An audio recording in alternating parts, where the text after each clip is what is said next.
Okineksukwa, Nistuanako Piikani kwan, Kikinatsumatsunokpoao. Good afternoon, everyone. I'm really honored to be here today to talk about some of the research that we're doing in Piikani, in Abatsi Piikani. I'll get into who I am, what I do, and share some of these things with you. For the next hour, we should have some time for questions, but yeah, we'll begin. I always run out of time, so I'm going to try not to do that today. There's so much to tell in this work that we do in community, and I think one of the main things that it's really important is we try to connect our culture back to our people.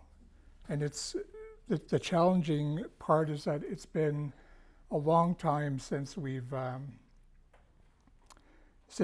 that constant connection every day, working with our elders and with our community. But yeah, we'll get into it. But I just want to start off by saying, as most of you know, and when I do this presentation, I do it a lot to people from around the world, nationally, back at home, but primarily for people who don't know who Piikani is.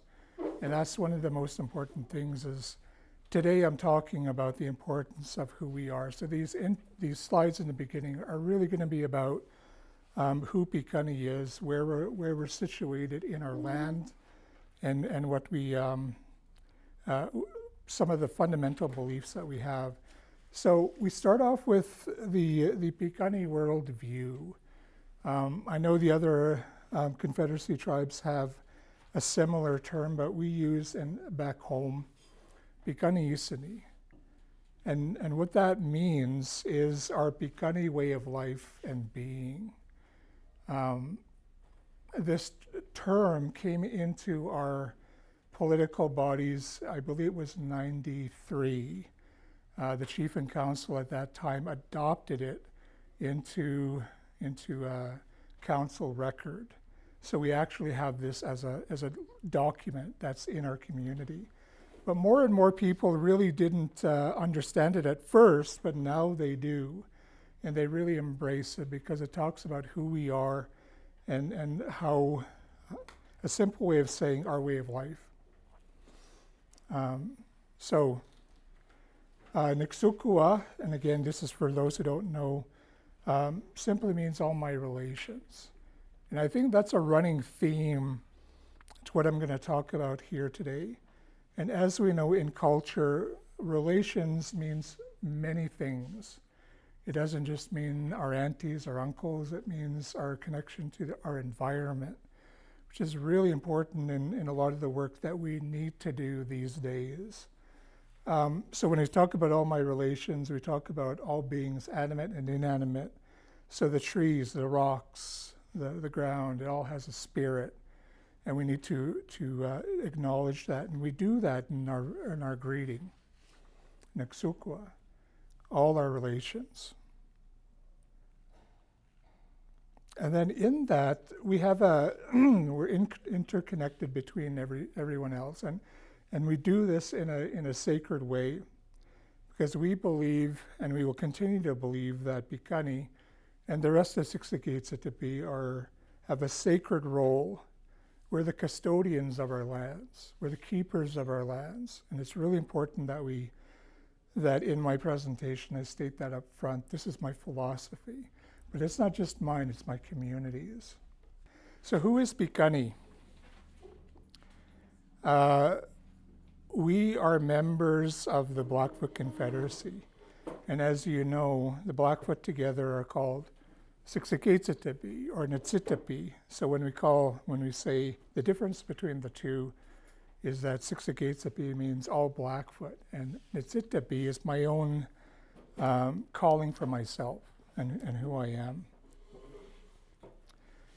And everything that I'm going to talk about today is it's really important to talk about where we're talking about. And for us, it's our territory. Now back home, we talk about traditional territory. I don't like to use that word, and I try not to use it so much in the work that I do. I call it our ancestral lands, or just simply our territory, because that's what it is. If we say traditional, kind of implies that it's in the past and no longer is. And that's not the case. We live in our territory. We have claim to our territory every day still. And that's really important that we keep that speak going, that we share that. And then if we if we look at this on an actual map, this is taken from Google. We modified it a bit to see what the territory is. I do sit together with the other Confederacy people, with the Blood Tribe at Siksika, from time to time down here in Piikani, and we talk about this territory map. What is it? It's hard to determine because at some point when we put together and when we work with maps, we don't want to block ourselves in and say we're here and we're not here.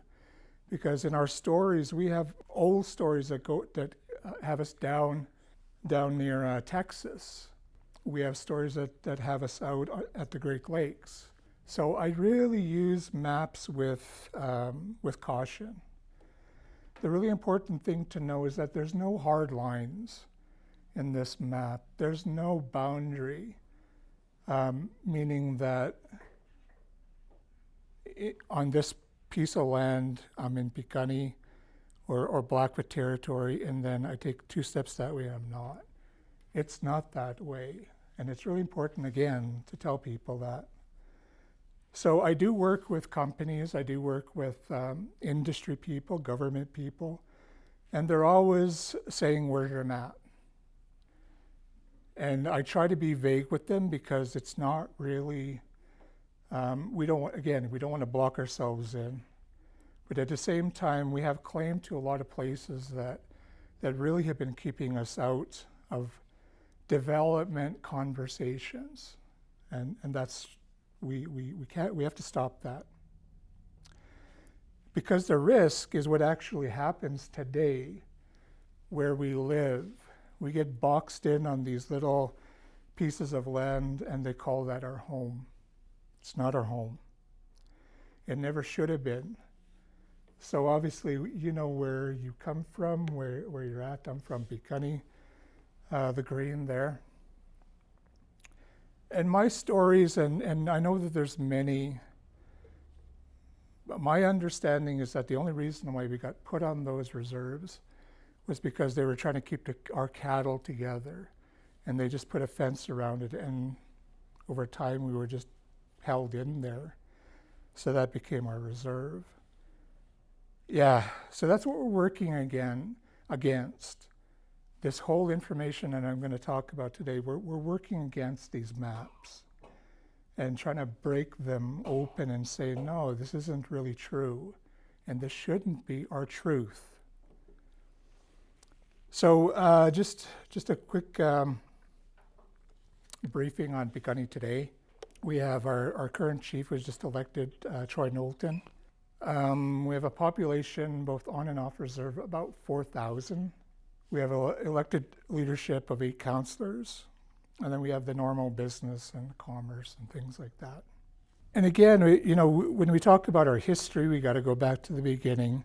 Certainly where industry and government meet our nations.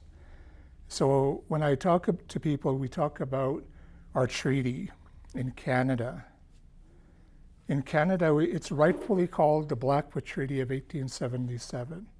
That happens to be the 7th treaty of the number of treaties. It's really important to know that if you actually see the written document of the treaty, it was intended to be between the Blackfoot, because the government at that time, when they were forming Canada, they knew that the Blackfoot were very powerful people. They were strong. So they went out to make a treaty with them.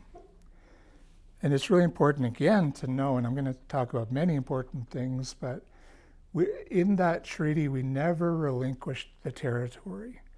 We did not. There are no words in Blackfoot for cede or surrender. And it's also important to know, because we have neighbors to the north who are starting to claim our lands. And that's not right. So the treaty that we have today, the Blackfoot Treaty, says also included were so happened to be the Stoney and the Sarcee or the Tsuut'ina. So how do we know this? Well, we turn to our elders, we turn to our knowledge keepers to understand our culture, and it means that there's literal no writing, but there is drawings that we've had. Rock carvings are all over our territory. The elders would sit around and teach young men and women. Women would be taught the ways of life of the camp, and men would be, of course, taught how to hunt. And what's really important is in doing that, we're keeping our connection to the land. And that comes through our stories and our songs. And with that, it also produces what we can term our law. We're bound by the law of the land, literally. The land tells us what to do, and we are then taken to task by our land. Our land dictates our life and how we interact with it. So it's really important to understand that. And what's special about, when I go and talk to many different groups of people, it's important to know that, our history doesn't come from Asia or Europe or Africa. It comes right from under the ground that we walk on today. And I go out, and for years and years I've taught many non-Blackfoot students this work, and it's just fascinating to know that under this ground and this piece of wood and this concrete, that's our land, and our people have been walking this land for thousands and thousands of years. And so our history and everything comes from this land, and we've always maintained that connection. But this isn't about our history. If we wanted to talk about our history, we could, because it's so complex. We can talk about everything from the past, pre-contact, after contact, and so on. And each of these things, you can do entire courses on just about every little piece of them. But I show this because it's all connected, and it will always ever be connected through our spirituality and our connection to that land, through the spirits, through our ancient ways. And by contrast, again, we're not a dead culture. We have a contemporary life. We have a contemporary way of being. So we can talk about, if we wanted to really understand Siksikates at the Bay or Blackfoot people, Piikani people, we can talk about many things that are relevant to our way of life. But that'll take years and years to go through. But it's important to know, again, still today, it's not in the past, it's not in the distant past, but today we're still connected through spirits, through ceremony. And having said all that, my message to you today is that our way of life is complete. The history and the storybooks will say that it's not. Still today, education's getting better, but we're not there yet. People think we don't have our own language and our own histories. We do.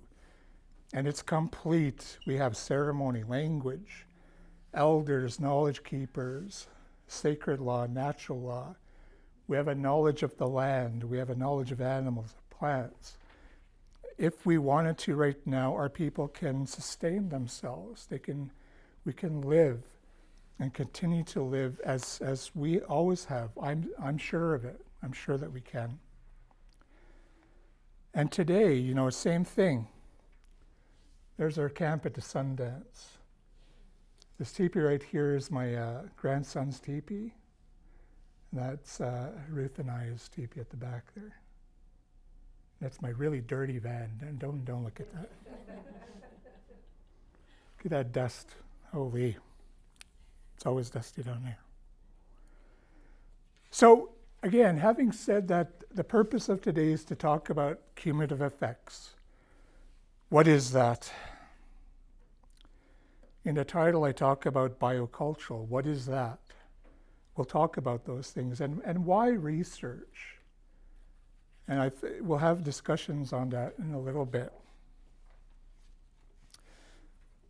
So when I talk about cumulative effects and the impact, a lot of these concepts, you'll come to the end of what I tell you today, you say, well, I already know that. And the answer is absolutely you do. But we have to start thinking about things that frame it in a way that people understand. Because a lot of people don't. Certainly from our point of view. So when we talk about lands, one of the biggest things I always talk about, because one of my mentors drilled it into me, and he's sitting back over there, that Pat, to talk about the Oldman River Dam. So in Piikani, for those of you who don't know, or maybe just to remind you, the Oldman River Dam happened just upstream from Piikani in southwestern Alberta. And this dam, they put it in place, and it's got such a really not a good history. The Alberta government approved its own dam without proper consultation and without the proper permits. So it defied its own law to create its dam infrastructure. So it sits about there. So when we look at the dam itself, you have it down there where the big body of water is, and then our nation is right there. So we look at this impact. The water's flowing east to west.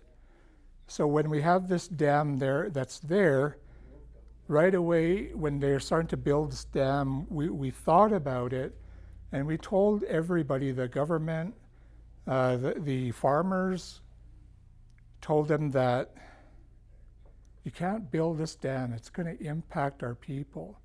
It's going to destroy our way of life. It's going to straighten our rivers. It's going to cool down our rivers so our plants and animals cannot feed themselves. And the government didn't listen. So they built this dam. And so now, that was built in 1990. Today we're in 2023. So we're well over 30 years of this dam being in operation. And they assured us it would be fine. And if you go to the literature today, you go and study the Oldman River Dam, from their eyes, they'll tell you what a marvel this dam is. It's feeding southern Alberta. It's creating economies. It's doing all these great things. But what's it doing for Piikani? That's the question that we need to ask. So when we look at the map, this was taken in 1985. And the dam here, I need a pointer. I'll use my cane. So right about here, it would be about right here. You look at all these lakes and streams, and what's important about this river system is that, it floods in the spring. Not every year, but it does flood. And when it does, it takes the minerals from the mountains and it brings them downstream. And then it helps give nutrients to all of the plants and the animals along the way. So that's really the important part there. So when we look at the area around Piikani, look at where the water is, and it's nice and meandering. There's some back channels here. There's some oxbows where people can have backwater fishing, or the water comes back and deposits seeds back there, fish habitats back there, all of these places. So obviously when we go to just a couple years ago, here's the dam. This is obviously the reservoir. And then you look at the flow down here. Now, same area. Our concern is that it's just going to be a canal. It's going to push water right through the nation. The water's going to get cold. And everyone's saying, no, it's all going to be good. But it turns out we were right. When you look at the dam and the water, it's just going right through, and it's destroying all of the area around here. And it's really done a number on our river that runs right through our nation.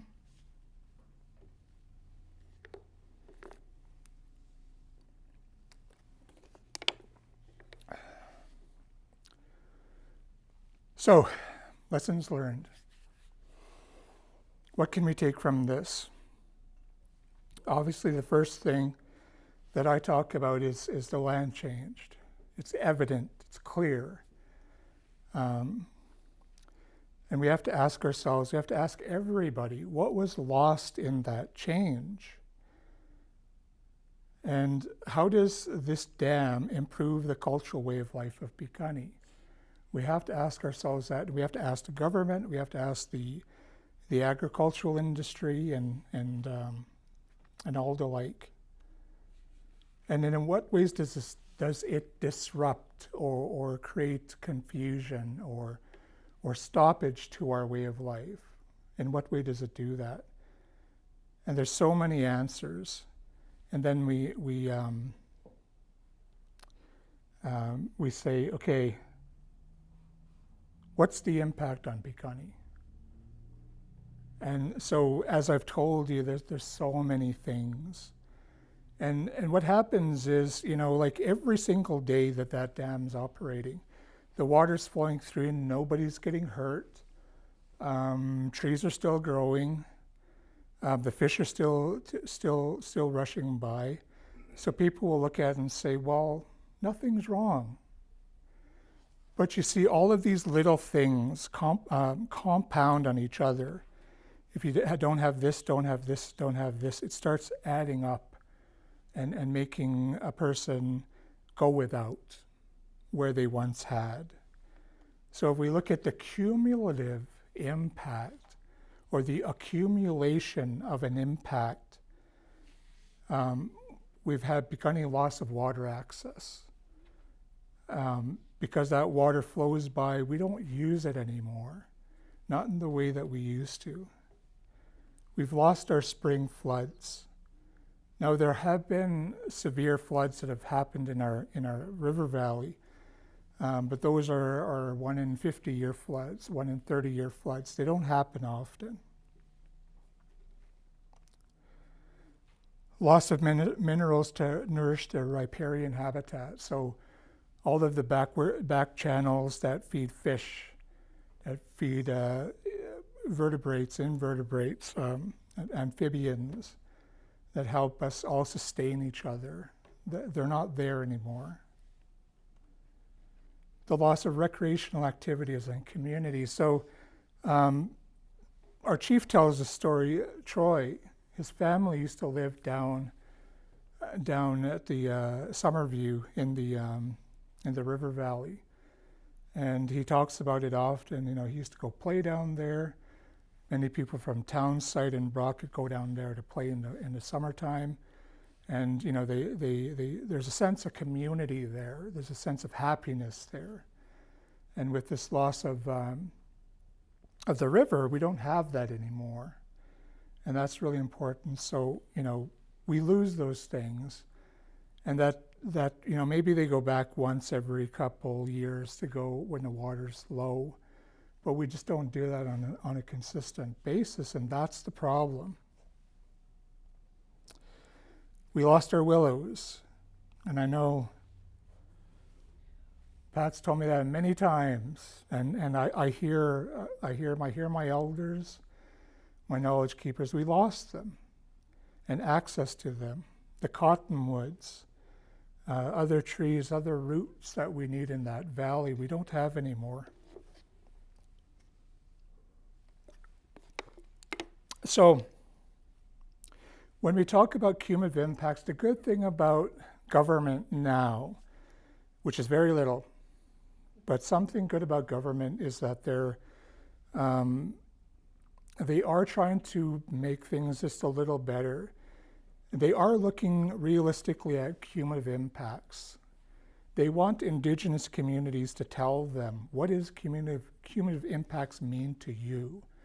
So it's up to us nation people to tell them what it means and how the impact of development is impacting our lives. So we have that ability right now, and that's what we're doing back home. But impacts are not just to the environment. The good thing about cumulative impacts these days is that they're allowing for other things to be considered. So we can go back and we can look at historic things that happened to us. We back in 1787, that's when first explorers started coming into our region. What was the effect on, what was the impact to us on that? That's a really important part. The Indian Act, how has that impacted our life? We can think about that and put that into when we assess cumulative impacts. Reserves, the Indian agent, residential schools, and then these laws that are defined by everyone else except us. We can think about and put those into the way we study cumulative impacts. So bottom line, what cumulative effects are is the disposition or the disconnection. They could be intergenerational trauma, loss of language, loss of culture, and that's really, I think, it's good, it's important to do that. It's important to look back on these things and really, look at it in a way that we're studying it, we're understanding, so that we're able to share with other people why it's important. Then more importantly, with everything, there's a loss of trust. There are new developments and new opportunities coming into our area, but we have a loss of trust because of the dam. The government every day is not correcting their wrong, and I know it for a fact. So when we talk about research, we have to look, well, what's the science? What is it saying? And that's not always right, and it hasn't been right for Indigenous people. And I think that's the theme of our conference, talking about what science says and what is actually happening. There is this growing movement by academics, by scientists to say we need to understand Indigenous knowledge. There is that move, and it's good, but still for the most part, the Western scientist says Indigenous knowledge is not science. It's not real. It says Indigenous knowledge and practice is not relevant. So in the work that I do is, I do these assessments on land, and I advocate for our nation to these industry people, and these industry people come back and say, hey, Ira, how are we impacting and doing harm to your land? And I say, well, it's hurting our knowledge, it's hurting our elders, it's hurting this, that, and the other thing. But they'll say, okay, good, show me the proof, show me the evidence. Because in science, we have evidence. But that's all changing now, and we'll talk about that. In Western science, we'll say Indigenous knowledge is not valid research. But there's hope. And the hope is that there's a growing number, like I said, of scientists who are saying, no, we have to start thinking in a different way because Indigenous people have the knowledge to make things better. In Canada, we have David Suzuki, and this is a good man.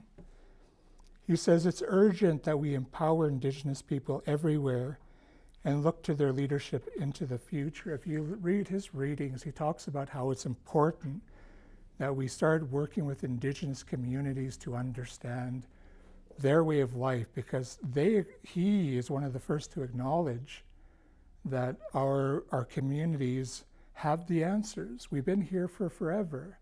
We've not gone away. We're still here. And so the people of the scientists are starting to say, well, hey, they must know something.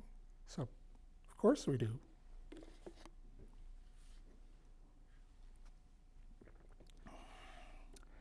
And we need to break Piikani. And in my mind, all of our confederacy, we need to break them out of this mistrust. I've been there. I've been hurt by government, by industry, personally and face to face. I've been in those battles with pipeline people, coal people, and it's been tough. But it's important to keep fighting this fight with the government, with industry, because we need to get our communities to start sharing again their knowledges. Because if we look at the world right now, there's so much there on climate change. And the climate is changing. We look outside right now, I can't see a clear blue sky because the fires are raging in the north, and it shouldn't be that way. So we have to start thinking, how can we as Piikani help with that climate action? How can we, we need to start thinking about adaptation, taking it a step beyond and saying, listen, we're in a climate crisis, we are. Yes, we didn't create it, but we still have to address it. And the scientists are saying, if we look at these papers here, sorry, it's really small, but these scientific papers, these academic journals are telling us they want to know from Indigenous people, tell us how to make things better. The doors are open now, and that's a good thing. Not all over the place, but they are. So then, there's so many of these, just can Google Indigenous knowledge and science. All of these will pop up, and there'll be some really interesting stuff about how scientists now are going to Indigenous communities and asking them their opinion. So then why research? Like I said, and we all know this in this room, our people, our elders have sustained our people since the beginning of time. And therefore, we need to develop a way of researching our own knowledge and our own knowledge systems that will, number one, protect our people, protect our elders so that they're not harmed when we ask them a question about, their knowledge. First and foremost, protection of our knowledge is the main thing. And then we have to think, what does our communities really need? Because like it was said throughout this conference, we have historically white people coming and saying, I know what's wrong with you, I'm going to come in and I'm going to fix you. And I'm going to develop all of the research to say that. It's not that way anymore. Never was, and it didn't work. So we have to make sure that we're being part of those conversations of research to make sure that they're asking the right questions. So then research, they will ask simple things, and it's good, describe the change and its impact on Piikani. From the Piikani worldview, from an academic worldview, from a scientific worldview, there is some synergy. They can work together.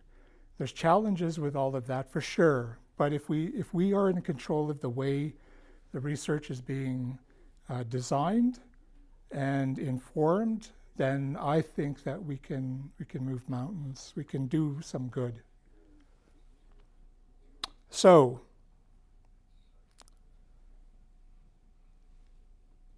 we share, but do they understand? The answer is we enter that era of consultation and engagement. The answer is no. They don't understand.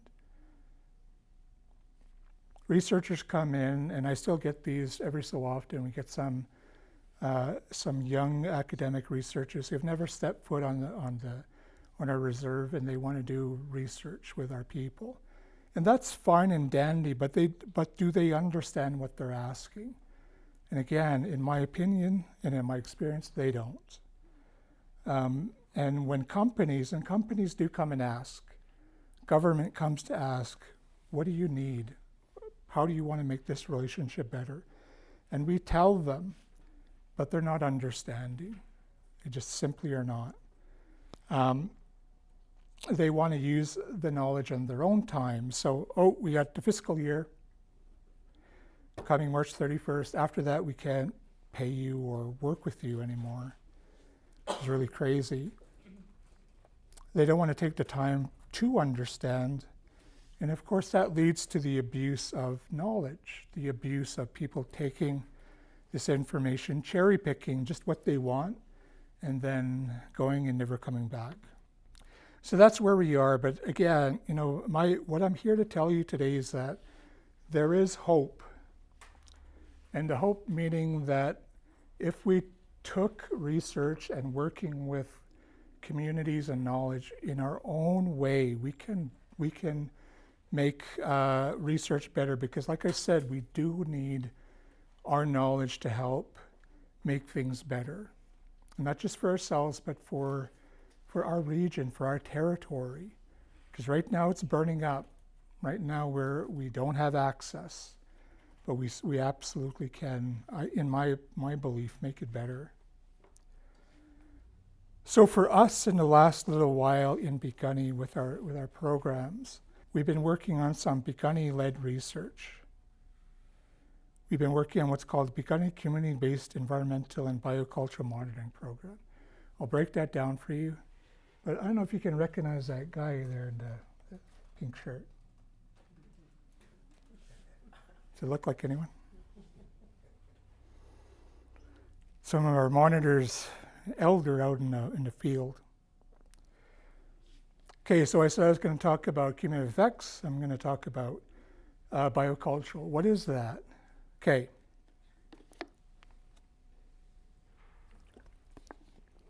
So biocultural, it's a term, it's not new.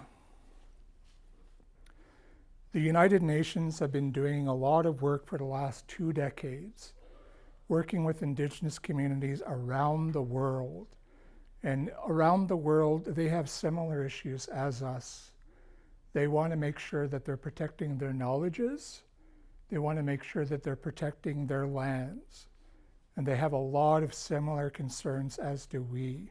So with the United Nations, they've been working on how do we protect Indigenous knowledge. They've been doing this, like I say, for a long time.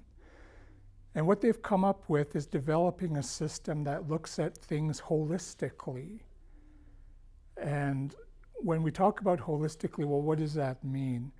Well, we need to bring the two together. We need to bring science, yes, we do, but also our culture and our way of life. We got to bring them together. And this is one way that they decided or tried to do it. And we'll talk about what it means. So when we talk about bioculture, we break down the word. Well, what is bio?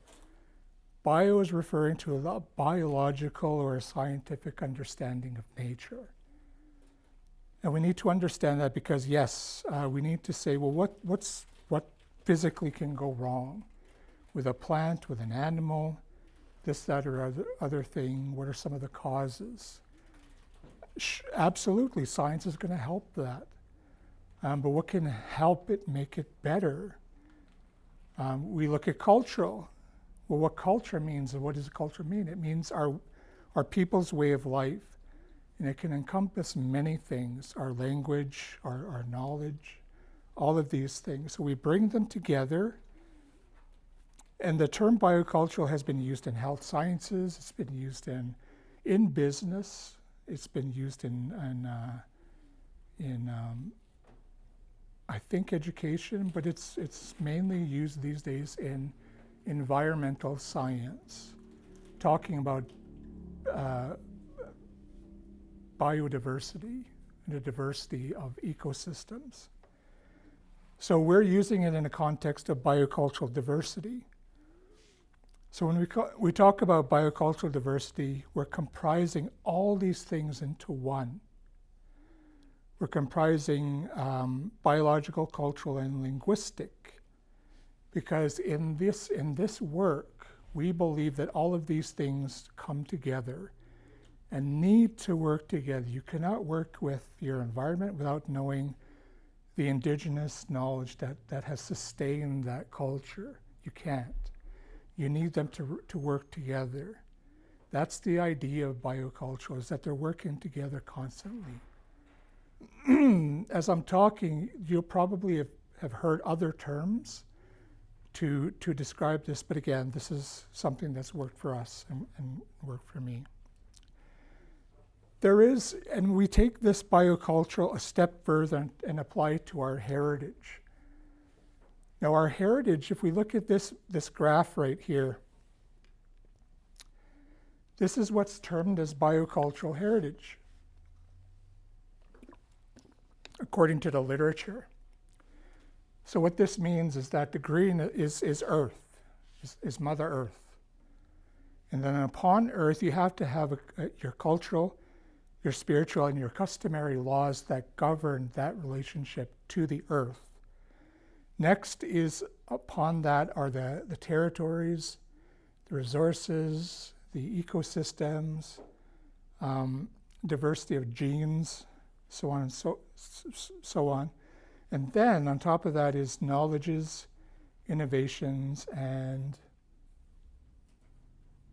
oh my goodness, I'm blind, practices, of course. And then right in the center of all that, leading everything, is indigenous people. That's what they've been working on with other nations around the world.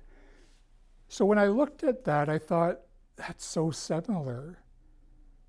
Like it fits what I've been taught by my elders, by my community. So I take it back to the term of Piikani. Same thing, and it's just a match. We have Cumulative, we have Mother Earth, and all of the same things, they fit and to make up our heritage and who we are as Piikani people. So need to understand that. I think it's really important that our people, there's other people in the world. I'm not reinventing the wheel. I'm saying how this work can apply to our people. So then when we take, again, that step further, we have our laws. We have our laws that cannot be broken because our elders say so. They say you can't do that and you need to listen to us, and that's true. Many indigenous people, we have our rules, we have our ways of life. We have all of our societies. Genatsomi Dax, Itskina, Moto Geeks, they all have their laws and their ways, and we have to respect them. So for this instance, we're going to call it a protocol. We're going to use that term protocol as this law, or this encompassing law. So I believe that it's our sacred and natural law in our societies develop and help us sustain that protocol. So then when we look at the actual protocol, we start off with Piikani people. We have their knowledges, and their knowledges through our sacred way of life, or our Piikani sini, they then can inform our laws, our ways of life. And if we have this intact, we take time to validate this with our elders, with our community, with our leaders, then we have rules. At the end of this journey here, we have rules that cannot be broken by anyone from industry or anyone from government. The government can come and say along, well, what's your law?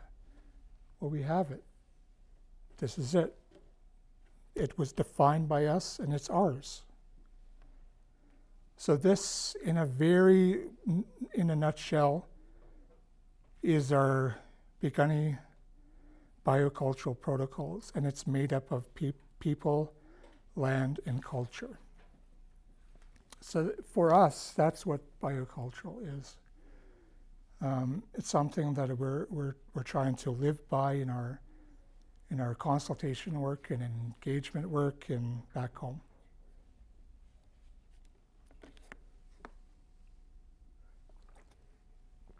So right now at the moment, what we're doing is we're taking this through and we are testing it.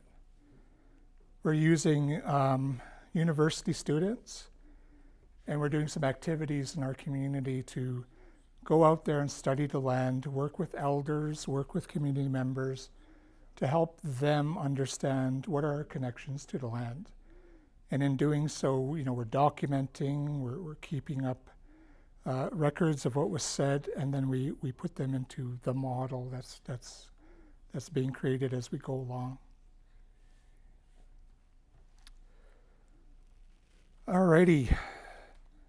And then we also do traditional land use studies. And this is one of the biggest parts of the work that we do for the nation. We take elders and we go out with government and industry people, and we do share our knowledges. We do share our way of life by going out and studying the plants and animals and sharing with them what's important and why. And then we document these and we catalog them and we take them back home for us to keep.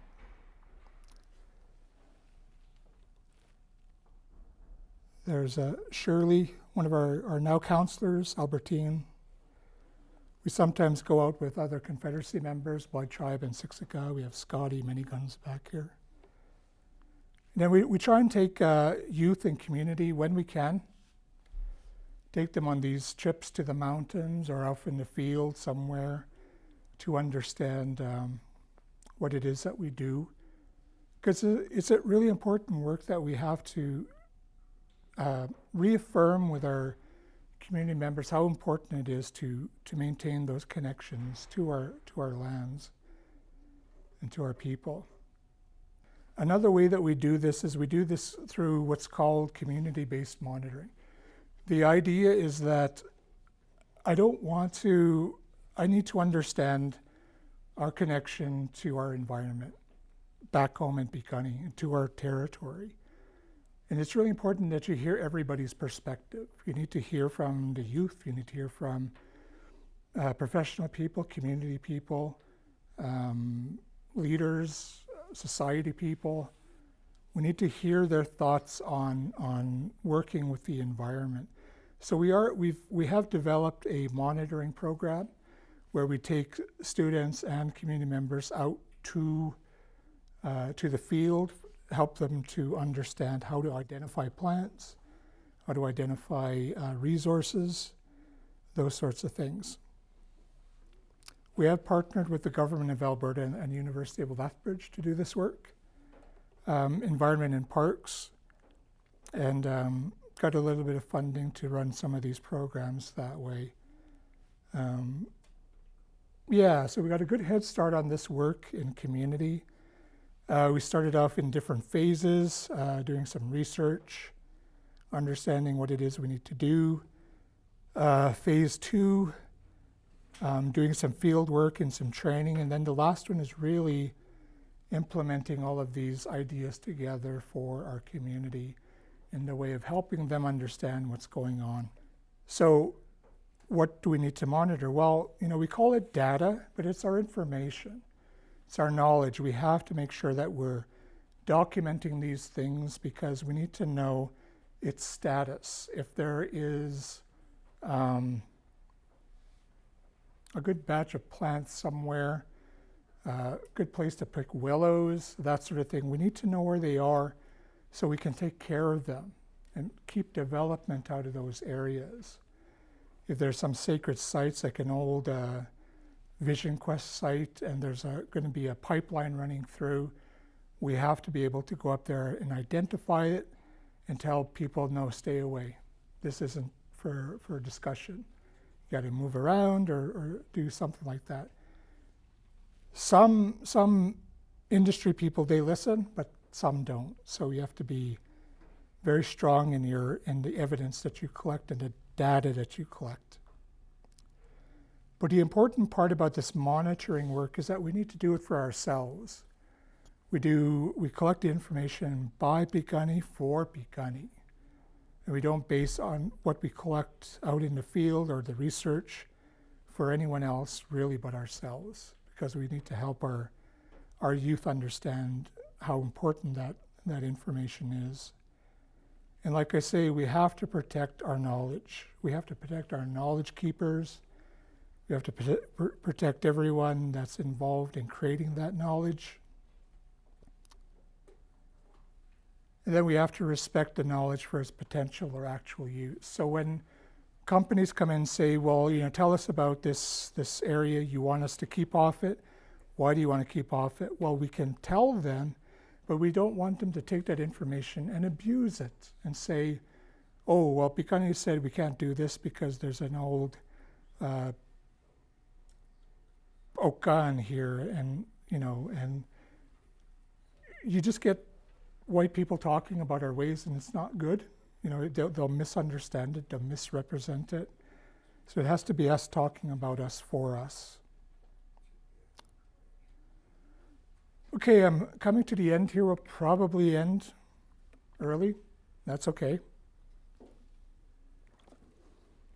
But I'll conclude with this, and then we'll open it up for some questions. All of this work, the outcomes are looking at Piikani laws, protocol. And what they are is, the scientists, again, they're going to come to us and they're going to say, that's not science. That's not valid. And I'm here to say, no, it is. There's a presentation that I haven't given to you. It talks about assessing biocultural protocols in a lot more detail. But what I will say is that when we do that work, working with our knowledge in a good way, there's rigor there. And what I mean by rigor is science is not absolute. I mean, science is good. It has its obvious benefits. But the thing about science is that it's based on